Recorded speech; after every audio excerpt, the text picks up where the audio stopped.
Hello everyone, my name is Adam Ebert and I am an educator and founding member of the LitX educational cohort.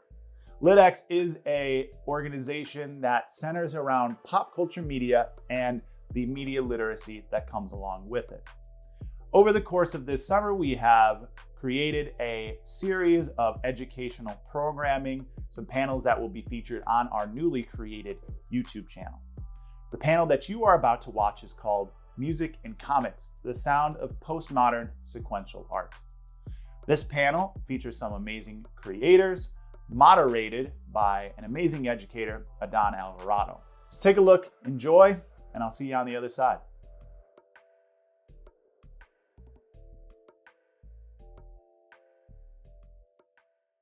All right, so this is the Music and Comics, the Sound of Postmodern Sequential Art. Super excited about this panel. Probably most excited just about the panelists that we have for this particular panel. I think, just for me, one of the best collection of people we've ever had on a panel. So I'm super excited to have all these individuals speaking about music and comics today. We'll be talking about both like the subtle manner in which, music gets incorporated into comic books. And we'll also talk about, those comics that take on music directly, those comics that are talking about a particular artist or talking about a particular album as we have our conversation. So let's just get to the panelists because that's the real dope part about this panel. So first we have Jose Pimienta, illustrator of Super Leaves Home, illustrator and author of Suncatcher, which is probably one of my favorite comics that I've read in the last couple of years. So Jose, anything you want to add? Thank you for having me. And if it comes into plugging something in, and later in August, you mentioned that I illustrated Super Leaves Home and written by Cecil Castellucci. In August, there will be launching a second edition that is also at the Educator's Guide. So we're very excited about that. Later in the beginning of the fall, I did a book with Kel McDonald for Iron Circus called Stars Hide Your Fire that Kel McDonald wrote and colored, and I got to illustrate. So other than that, it's just comics and music every day over here. So I'm excited to be here. Thanks, bro. Awesome, dope. Andrea Bell, one of my favorite artists in the world, author and illustrator of Still Waiting, Fair Voyage, illustrator of Diary of a Fifth Grade Outlaw, and most recently The Leak. So Andrea. Hi, thanks for having me. Yeah. Middle grade artist, all age artist, works with music, with self-published and incorporating it into other work. And I have another project with First Second coming out this November, part of the Maker comic series, Let's Do a Science Experiment. So very excited for that title as well. So thank you. Thanks for being here. Rance Hosley, editor of Comic Book Tattoo, which is kind of like a graphic anthology about, dealing with the brilliant work of Tori Amos. Graphic adaptation of Nikki Sixx's Heroin Diaries. You were the author of that. And now the senior editor, right, of Z2 Comics. So, Rance. Yeah, I am senior editor at Z2 Comics. I've been doing comics for 32 years at this point and have been working in the music industry for 34 years. So, it's kind of, both of these are my bread and butter, and I'm personally editing 17 books before this time next year that are dealing with various bands, albums, and musical themes. So thanks for having me. So, last, certainly not least, one of the smartest dudes I know, educator, administrator, author, and co-founder of LitX, as well as host of one of the coolest YouTube channels, The Back Matter, Ronell Whitaker. Ronell? Man, I need to have you go around like that's dope, man. I'm excited to be a part of this panel too. This intersection of music and comics is really important to me. So I'm excited to dive into this discussion. All right. So to dive into our discussion, I kind of wanted to kind of bookend this panel with two questions that are just general questions about music. And the first one was just what like music do y'all listen to when you're working? I know it's kind of a big question when you're drawing, writing, storyboarding, editing, in whatever capacity it is that you're working. And feel free to give different responses if maybe your music choice depends on the hat that you're wearing that day. But what kind of music do y'all listen to when you're working?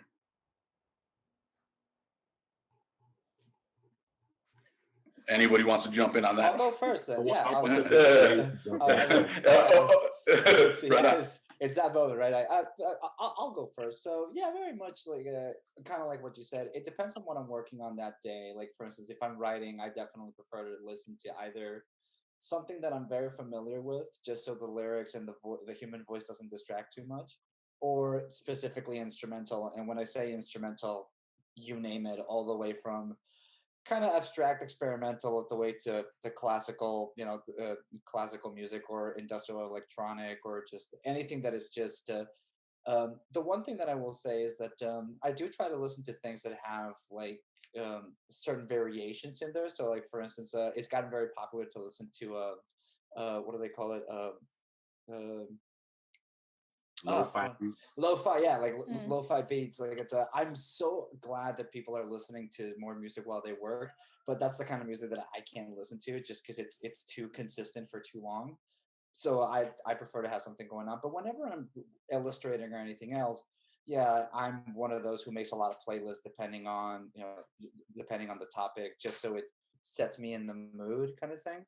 I think that helps make a tone. So, but yeah, like it depends on the day, and the influences come from literally all around, worldwide and time wise. So yeah, that's me. I think I'm pretty similar. I especially when writing, I try to find something orchestral with no words, or at least maybe a language that I don't speak. So I'm not really like it's another part of the arrangement. So I'm not too hyper focused on the lyrics.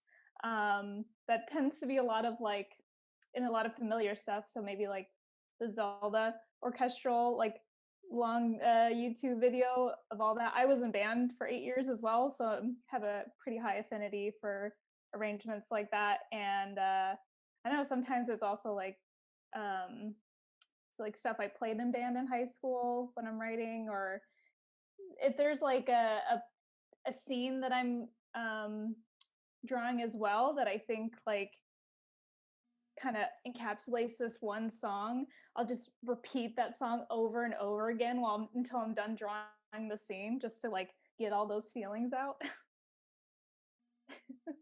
Yeah, I don't mind listening to something on like a 3-hour loop if I need to. Yeah, my experience is a little different from y'all since I'm not like a creative. But I do, connect music with work. So like, growing up as a kid, my mom would wake us up or wake me up and like she'd be playing, Anita Baker and all that kind of stuff. It's like, oh, that means it's time to do like cleaning chores, right?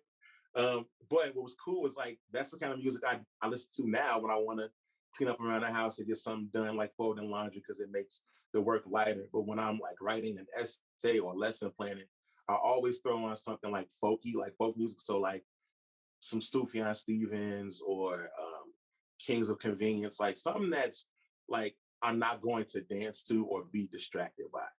Like it'll be like that nice like whispering in my ear, like coffee shop vibes, like kind of like what Jose brought up with the lo-fi beats, but a lot more folky and guitar-y, I guess. Yeah, for me, it's similar in that if I'm writing, I usually go with soundtracks and scores.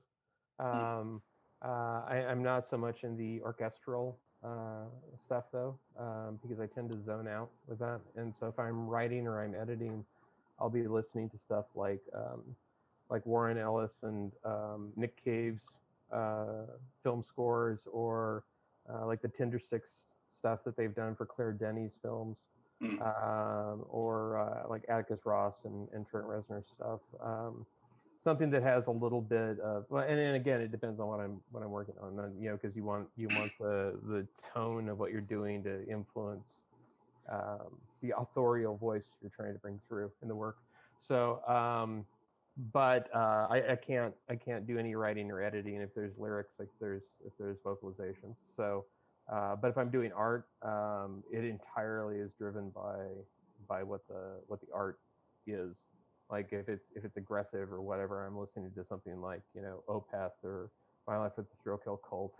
And if it's it's supposed to be something beautiful and liminal and transcendent, then I'll do something that's more in the violin and mandolin kind of range of things. So. I mean, I was just listening to that Tinder Sticks score for High Life earlier today. Amazing. So good. Amazing. So good. God, it's so good. And Andrew, like I totally feel that like there's some, like when you hit that song that's like just in the pocket of whatever it is that you're doing and just throwing that thing on repeat. I do that all the time too. I'm just like, yeah, dude, like this track is what I'm doing right now. So it's dope. So kind of moving off that question or piggybacking off that question is, do you ever find the music that you're listening to working its way into your work? I know you kind of touched on that already when you were saying that depending on what you're doing, especially if you're doing art, Ramsey said that sometimes you chose it to sort of fit your tone, and Jose, you said that too, or your mood. So do you ever find the music that you're listening to or that you've listened to, a week prior, sort of working its way into the work that y'all are doing?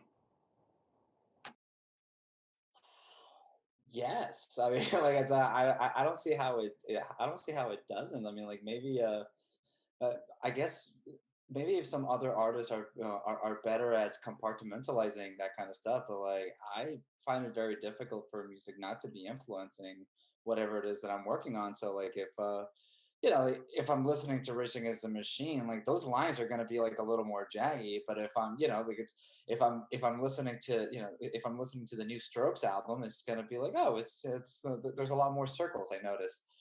Funny how that works. Maybe in subject matter, well, in subject matter is a little bit more. It requires a lot more awareness to put that in, because kind of like what I was saying earlier, like if I'm working on a comic or a graphic novel that takes place in a specific place in time, and I make a playlist that is specifically for that, I'm already setting myself in that tone or in that mood, so it makes it feel as if. And I mean, I'm pretty sure it would be very difficult to prove in court, I guess, but I mean, I just know that like when I was working on Soupy Leaves Home, I'm pretty sure that a lot of it had to do. I'm pretty sure that a lot of the visuals also had to do with like the kind of Americana folklore that I was listening to, and like a lot of like 1930s acoustic, things that I was listening to. That like, yeah, they must have made their way into it, and like, and not to keep plugging my own stuff in, but like while I was working on Suncatcher, there's a reason why I was listening to a lot of stuff from the late 90s and the early 2000s that I thought was important in order to at least put myself on that set, just be like, no, this is what it's supposed to look like. It's that feel kind of thing. So uh I mean, if some people can't do that, like that's awesome. But yeah. Some of those panels in Soupy Leaves Home just feel like a Woody Guthrie song, right? Like they're so good, man. They're so good. Somebody else want to? I think going off of what he was saying is, I think that to me, it more than kind of infiltrates. I think it's purposeful, at least for me. Like all of like, if I'm listening to music, I'm listening to music for effect while I'm creating. I'm not listening for pleasure. Like, and yes, you enjoy it, but it's like, if there is a if there is a haunting darkness that I'm trying to convey in something, and I'm pulling from something like, Leonard Cohen, or if there is a complete angry defiance to it, and I'm pulling from, a band like Savages or something like that. It's all of those things are chosen to be listened to while I'm creating, with the hope that I'm pulling that energy through, and it's making its way onto the page and to the audience. And I don't think in obvious ways necessarily, but it's fuel.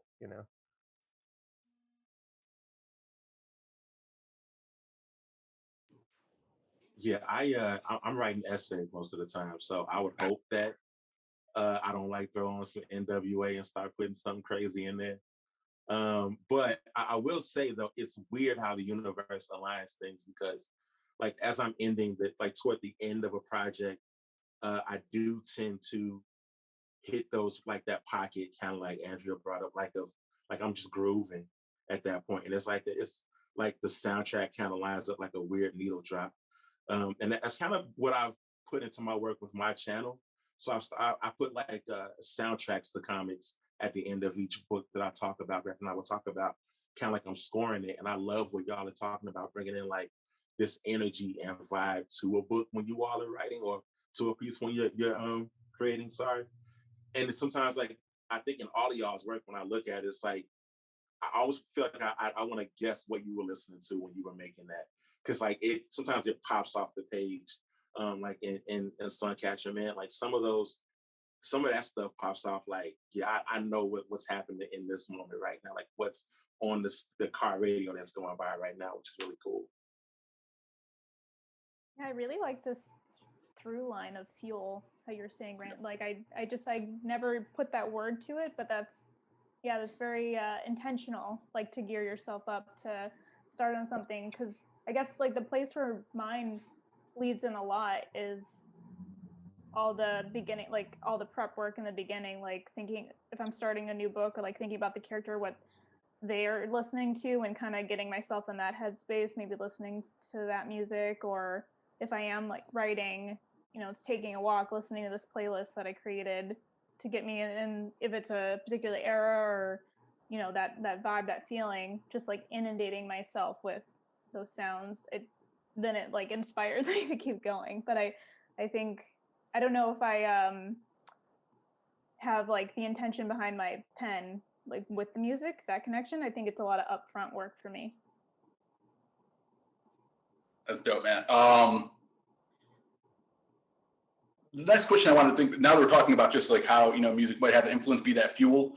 I was wondering, because y'all, like, just looking at your work and just being a fan of what y'all do, all of you, Rand's like right now, like that's kind of, if you're the senior editor of Z2 Comics, like that's the place right now to create like, books, titles dealing directly with music. We talked a little bit before when Jose first popped on here about like his ability to just capture live music. Like if y'all have read his book Suncatcher, Ronald and I talked about this at length, just like it just feels like you're at a show there. And I know Andrew, with your tracks, with your track series, like how you were able to sort of, how music calls to mind those moments, and takes you back, or maybe it makes you think of like particular friends or people that you've had in your life. And right now, like you said, you with the back matter, you're essentially soundtracking these various like comics that you're a fan of, right? Or I think are like dope. So I'm wondering, like, what's difficult about like capturing music in its many depictions and forms, whether you're directly tackling music as the primary subject of a work, or if you're just, like you said, thinking about what a character is listening to and how what they're listening to may impact the way that you depict them or the way that you present them in a particular panel or something like that. Like, what's the difficult aspect of capturing music in the comic book form, in the comic medium?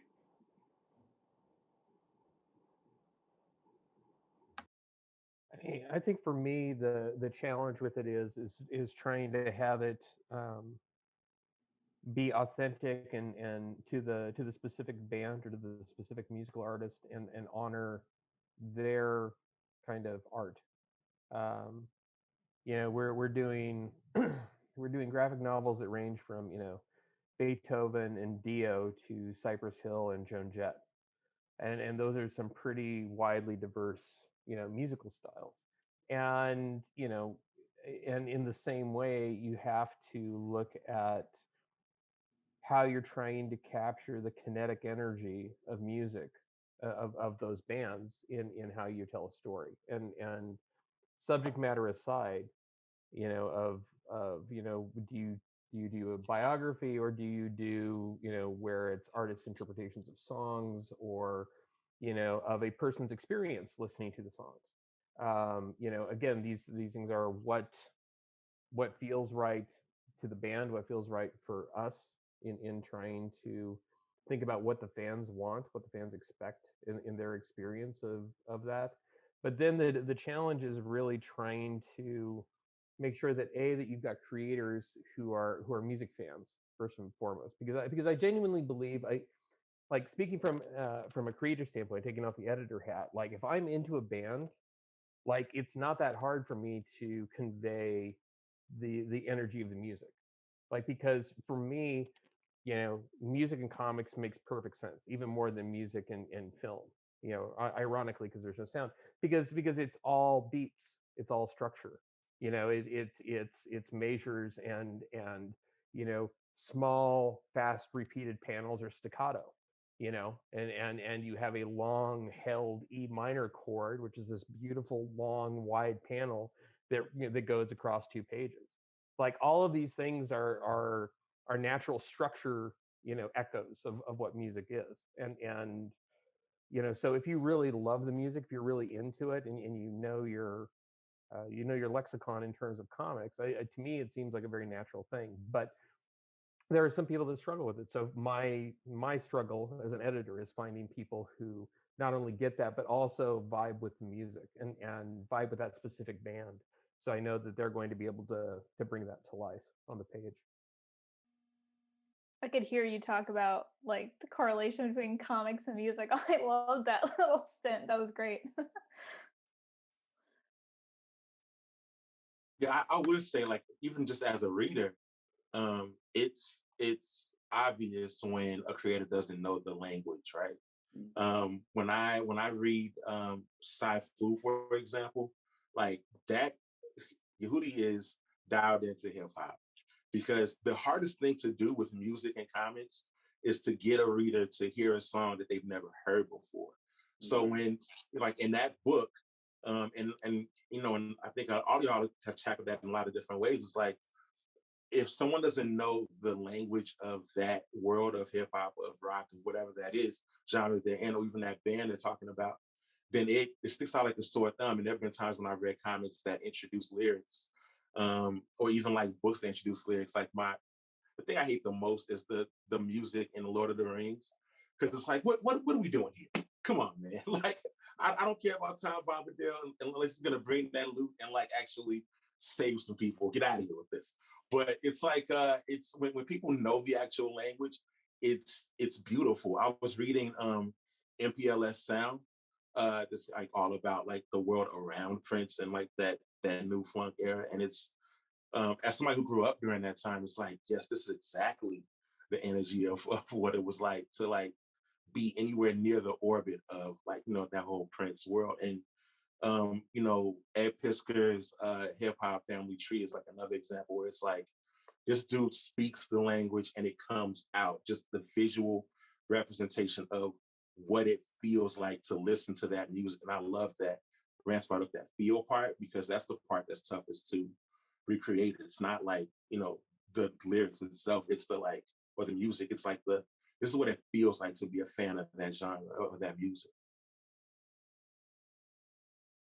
Uh, yeah, like it's similarly, and just to add it to into this is like the way that I also kind of look at it is like I see it basically as a way of translation.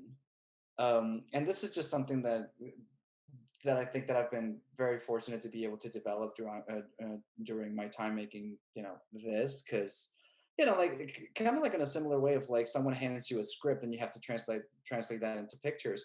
Similarly, in the other way is like you have to translate music, which is about as abstract as you can get, and it's a completely different language that has its own, that it has its own ways of working, however you want to think about sound, but it is essentially its own language. And then you have to translate that into a completely different language, which is all the visual, which means like it's completely different symbology, completely different motifs, and there are ways to go about that depending on what you're going for. So the way that I usually approach it is more like, whatever sound I'm trying to translate, like how is that, like it's an abstract sound, is an abstract, you can't really put that on a page unless you figure out like what are the ways to go at it. And I say that as someone who does not know how to read sheet music. One of the biggest regrets in my life is not learning that language. But when applying it into comics, I think that there is, I think that that is basically the task. It's just like you have to translate what you can sense and what you can feel audibly, but then translate that to, make the audience feel that visually. And just to plug in a little, just to talk a little, be a little self-indulgent, if I may. That's one of the reasons why in Suncatcher I never really tell what style of music they're playing or what genre of music they're playing or what even are the lyrics, because that's not important. That's for the audience to pick that up. And if it sounds like hardcore, or if it sounds like ska, or if it sounds like punk, I mean, there's like mentions in there, but like really it's just teenager music. Like it's it's kids making music. Like it's gonna sound raw for the most part. And I think that is like, that tends to be like my guiding path whenever approaching comics and music, or adding musicality to comics, is just like, what is it about that language that you can actually translate into this other medium and make that, and see if you can make that go. um yeah, so So I think like Ronell started talking a little bit about those artists that do that well, right? Talked about Yehudi and Saifu, Ed Pisker. So I guess a good question would be, what are some of those sort of works that stand out as, y'all talked a little bit about, oh, this is what's difficult about it. This is how you do it well. So what are some of those works that have done it well that y'all have read or come across that are like, yo, this is great. I really like how they're incorporating that musicality into the medium.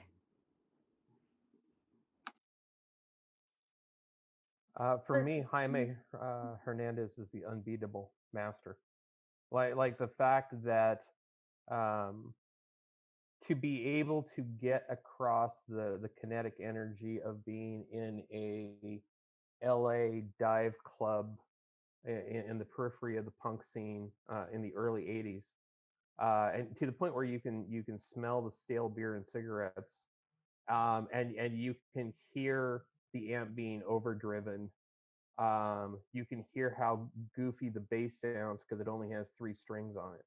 Like the attention to detail and his experience, first of all, being in that scene and being a lover of that music and knowing exactly, here's the moment that I capture in this panel that tells you so much in the moments before and the moments after.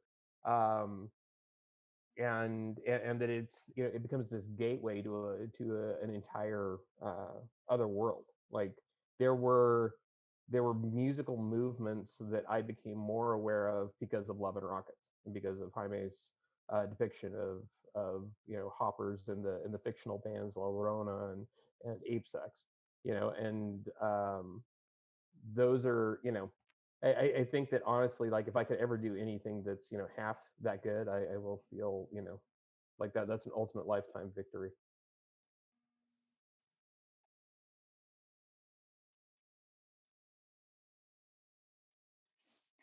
Yeah, I think the first one that came to mind for me was just definitely an influence in college was Scott Pilgrim, but it's the same as you're saying, Rance, is like setting up this entire venue, this scene that I've been in, and I know exactly like how it smells and the folks that they run into like in the space. And so even if I like there was some lyrics, didn't know how it sounded, didn't know anything about like the music that Six Bombs was supposed to play, like I knew exactly like the feeling going into it. Yeah, so definitely Scott Pilgrim, but also Persepolis, which was a different experience for me, where it was, it was this act of rebellion for her to get these CDs, Iron Maiden and I think Kim Wilde.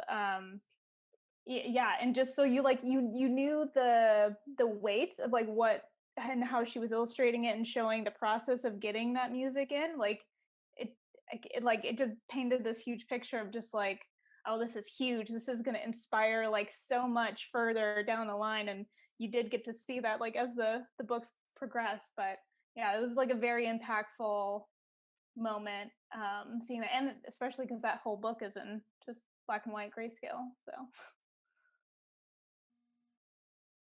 I have two that I read most recently. There's a autobiography or biography of Jeff Buckley, that Grace. I thought that really beautifully captured the feel of that album and creation of that album and some of the weight of the loss of a Jeff Buckley talent. So that's the literally like, I think they did a great job capturing music, but another book that I think captures, for me at least, this genre is Murder Falcon. I think that book just captures the energy of heavy metal. And I don't even listen to metal, man. But when I think of metal, I think of like that's like metal with like the thing, the hands going up. Like that's where Murder Falcon is for me. But yeah, those two recently are the ones that did that for me. Yeah, I think we talked about even like when we read like Wonder Woman Dead Earth, right? Like just Daniel Johnson's like the way he's able to capture these images just feel like a metal album, right? Like in a lot of those panels. Yeah. Anybody else? Yeah, like it's. I mean, it's because they've already been mentioning like some of the bands that are also just great go-tos. But just to throw other ones that I think also are great recognition. There's a manga called Solining, I believe it's pronounced, that it's about a girl who was dating a guitarist, and then something happens to him, and she takes on guitaring. It's great. If I can spell it properly, I'll do that later. We Are the Danger is an ongoing comic series that is also really, really great. And I just love that feeling of like being excited to play in a band. Now I'm just like also Sing No Evil, I thought was really, really fun, and just beautiful colorings. Not to mention they make a reference to one of my favorite bands that no longer exist. Like, I mean, I'll throw it like through the good old classics. Like Josie and the Pussycats is really fun to read, and there's like again, because like it really is just putting that vibe of optimism in music. So even though depending on the comic, sometimes I have my own hangups of like, how many picks are on that bass, or like, is that really what a snare looks like? I don't know about that symbol. It's like, shut up. That's not an important part. The important part is like, how is this interpreting the sensation of listening to music? And another great example is there's this little interval in Nate Powell's Come Again that is very odd. Has nothing to do with the main story. It's just like it just kind of steps out of nowhere, and it's just like this band shows up in this town and does like a little show, and it looks fantastic. But yeah, those are just like some examples that I'm pretty sure we could. How much time do we have? Anyways, I just wanted to name drop some of those for like in case, but like but yeah, no, it's. I mean, we got a couple questions left. The last one's definitely going to have y'all hopefully dropping some cool titles for people, both music and comics. Before we get to that one, just talking about a lot of these cool titles that y'all dig already. If given the opportunity, or the time, like what's a graphic novel you would like to be a part of or see created, even if you're not a part of, that deals with like an album, an artist, like a song, a musical concept, motif, whatever. Created, right? Like what's something that you would like to see out in the world for people to sort of read and to take a look at that deals with music and bringing that into the comic medium. I'm trying to work on a marching band graphic novel, and like I feel like this is some pretty good fuel of like working around the challenge of like, oh, how am I going to show this entire band's music visually? But yeah, like I mentioned, all throughout school was in marching band and different iterations of it. I was a drum major. I think it's a really close to home place that has a lot of drama, and I'd love to write a piece in that. That is much needed. I know right now you know the students you would be like so excited to give that book to. So like that's amazing. There's so many cute little like tropes and things to work with, and it feels so nostalgic and nice that I'm excited to dig into it. Like my head is spinning thinking of the ways that you can depict the different parts of the marching band. I like there's so many great little visual tricks that you could do to separate out where the tubas come in and where the drum is like hitting the the steady march. It's like, oh my god, that's amazing. We'll have to link up and get some brainstorming going. Um, I mean, I spend way too much time thinking about like, oh, what's another dream project that is related to music, like honestly. So like again, like, I'll try to keep it short, but like one of the things like, and this might also just again, now it sounds like I'm speaking about my hangouts, but like I wish that there were graphic novels that focus rather than in the entire history of a musician or the entire history of a band, that it just focus on like one single element or like on just one single moment. And for that, I mean, pick a musician. So many of them have fascinating stories. And like as also someone who also picks up biographies, yeah, there's always a moment that I'm like, yeah, I would love to pick up like this little thing. And just to link it to the panel on education, like for instance, I would love for there to be a graphic novel about how Natalia Lafourcade, I think I heard in an interview that she had an accident when she was a child, and it was through her mom teaching her music that she was able to pick up and like and get better at schooling. And now look at her, like she is our queen. So like little things like that. And then I also think like it's like other things. Uh, I would like to figure out a science fiction or fantasy world where downloading music never took off, and what would that look like? Whereas what if we lived in a world where downloading music was just, it never became a thing? So what would those bands look like, or what does the record industry look like? And we don't have to get all fatalistic or anything like that, but just trying to reimagine um, how the world could have been different, because in the early 2000s it changed drastically. Just acquiring music, going to record stores, how we feel about music, and not that I'm not trying to be like kids get off my lawn or anything, but because I still think that there's amazing music out there today being done today.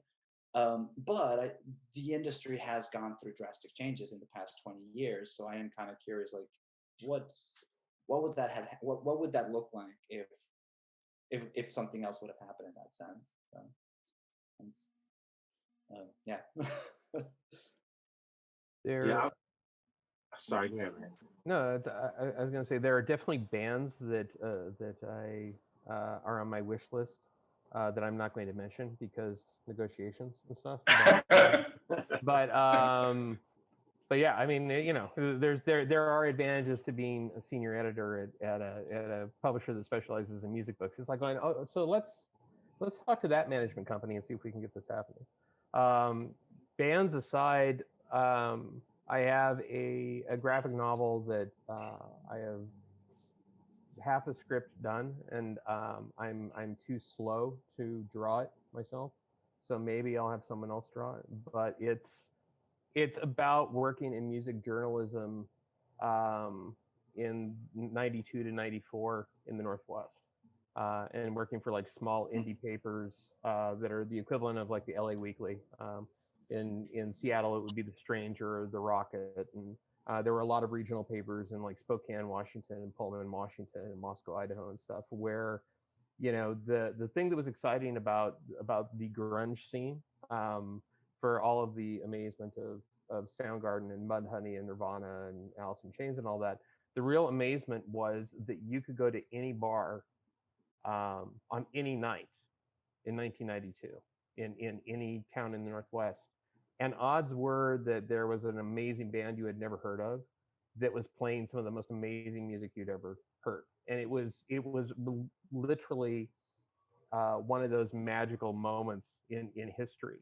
And it's incredibly fragile. It's like it had a 2-3 year lifespan and it was gone. So and I'd like to capture that and like try and bring that to life. Yeah, I love that idea of like capturing the birth of a sound. I'd love to see someone really tackle like the birth of American music from ragtime to blues to jazz. I think that'd be really dope to kind of see as a series. I've been really obsessed with oral histories of stuff. I'd love to see people do like a collection of oral histories. I just read the oral history of We Are the World, and that was like the coolest thing I've ever like read about all of these crazy musicians come together. But you know what? I think an ambitious thing would be if someone like tackled a musical and actually like had the album to go with it, like make the music to go with it, kind of like that book you recommended to me, Adon, about the Canadian indigenous schools. Yeah, What was that? Gordon Downey? Is that yeah, Gordon Downey and Jeff Lemire. Yeah, yeah, like it had an accompanying album. I think it'd be dope if somebody did like a musical and then had an album and a comic that went together. all right. Man, I wish we could just keep on talking forever. This is endlessly fascinating for me. But 5 minutes left. So with that, I did want to have one final question to y'all, which is just a comic and album people should listen to ASAP, right? Like it's a comic and it does not have to be a comic that has music in it. If you wanted to, that's cool. It could just be a comic that you're like, this is amazing. People should read this now. And an album that you're like, someone should stop listening to this, not wait till the end, to the panel, and then throw on this album immediately. So, what do y'all got?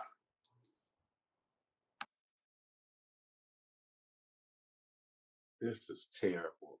Okay. Wow, man, I got to go a bunch of ways with this. So Right. I'll give you One. 2 hours. One. I'll limit myself. One. Okay, one hour. Yeah. All right. Dang. That's what's difficult about it. We only get one. So it's Yeah. All right. So here's one album that I've had like a lot of repeat listens, and I just really dig it. So I'll do "Collapsing Sunbeams" by Arlo Parks.